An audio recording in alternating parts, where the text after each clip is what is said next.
नमस्कार दोस्तों, क्या आप जानते हैं महाभारत युद्ध में कर्ण और अर्जुन में सबसे शक्तिशाली योद्धा कौन था? नहीं जानते तो आइए आज हम इसी के बारे में बताने जा रहे हैं। इससे पहले अगर हमारे चैनल पर नए हैं तो प्लीज़ हमारे चैनल को लाइक और सब्सक्राइब कर लें और बेल आइकन को दबा दें ताकि हमारा अगला आने वाला वीडियो सबसे पहले आप तक पहुंचे।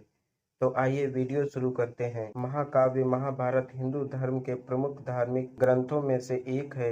यह हिंदू धर्म का पांचवा सबसे प्राचीन वेद माना जाता है। महाभारत के युद्ध के दौरान भगवान श्री कृष्ण द्वारा अर्जुन को दिए गए धर्म उपदेश से ही हिंदुओं की पवित्र श्रीमद् भागवत गीता की उत्पत्ति हुई है। वैसे तो महाभारत में कई सारे महत्वपूर्ण पात्र हैं, लेकिन सूर्यपुत्र कर्ण और पांडव अर्जुन के बीच हमेशा से ही तुलना की जाती रही है। कौरवों की तरफ से लड़ने के बावजूद आज भी कर्ण को हस्तिनापुर का वास्तविक उत्तराधिकारी मानते हैं, तो वहीं कुछ लोग अर्जुन को श्रेष्ठ योद्धा मानते हैं। ऐसे में आज हम आप बताएंगे कि महाभारत के पात्र अर्जुन और कर्ण में से सबसे बेहतर कौन था। भगवान श्री कृष्ण और उनकी नारायणी सेना में से भगवान श्री कृष्ण को अपना सारथी चुना था। इस प्रकार महाभारत के युद्ध में पांडवों की ओर से अर्जुन एक प्रमुख योद्धा थे। धार्मिक मान्यताओं के आधार पर कर्ण का जन्म राजा पांडु और कुंती के विवाह से पहले हुआ था, जिसके चलते रानी कुंती ने लोक लाज के भय से कर्ण को गंगा जी में बहा दिया था। तत्पश्चात अधिरथ और उनकी पत्नी राधा ने कर्ण का लालन पालन किया। राजा पांडु और कुंती के तीसरे पुत्र के रूप में अर्जुन का जन्म इंद्र देव की कृपा से हुआ था।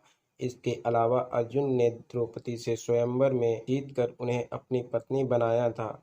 महाभारत युद्ध के दौरान अर्जुन ने भगवान श्री कृष्ण और उनकी नारायणी सेना में से उन दिनों गुरु द्रोणाचार्य गुरु राजकुमारों को शिक्षा प्रदान करते थे, लेकिन उन्होंने कर्ण को इसीलिए शिक्षा देने से मना कर दिया क्योंकि वह सूत पुत्र थे। जिसके बाद कर्ण को परशुराम का साथ मिला और उन्होंने कर्ण की प्रतिभा निखार कर उसे दयावान, निपुण, धनुर्धारी और पश्चिमी बनाया। महाभारत के युद्ध में जब भीष्म पितामह घायल हो गए थे,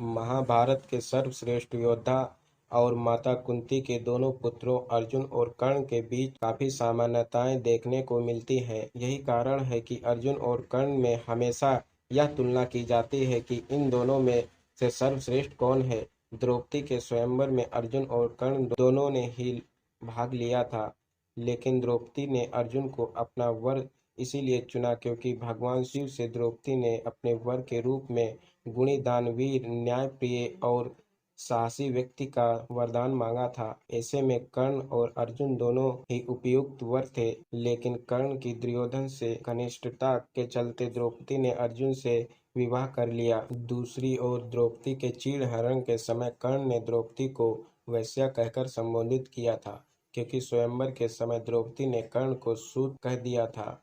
सूर्यपुत्र कर्ण ने अपनी माता कुंती को दिया वचन आखिरी सांस तक निभाया। माता कुंती ने युद्ध से पहले कर्ण को यह सच बता दिया था कि वह उनकी माता है और पांडव उनके भाई हैं। ऐसे में माता कुंती ने कर्ण से वचन ले लिया था कि ज्येष्ठ भाई होने के नाते तुम पांडव भाइयों की हत्या नहीं करोगे, जिसके कारण कर्ण ने युद्ध क्षेत्र में भीम और युधिष्ठिर आदि पांडव भाइयों को परास्त तो किया, लेकिन उनकी हत्या नहीं की। युद्ध भूमि में जब कर्ण और अर्जुन आमने सामने थे, तब अर्जुन के बाण से कर्ण का रथ 10 कदम पीछे खिसक गया था और जब कर्ण ने बाण चलाया तब अर्जुन का रथ 7 कदम पीछे चला गया। जिस पर भगवान कृष्ण ने कर्ण की प्रशंसा करते हुए अर्जुन से कहा था कि तुम्हारे रथ पर तीनों लोकों का भार लिए मैं बैठा हूँ।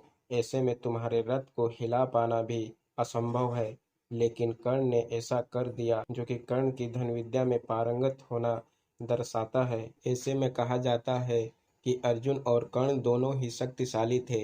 इन दोनों ने एक दूसरे को महाभारत युद्ध में कड़ी टक्कर दी थी, लेकिन कौरवों का साथ देने के चलते कर्ण को अपनी जान गंवानी पड़ी।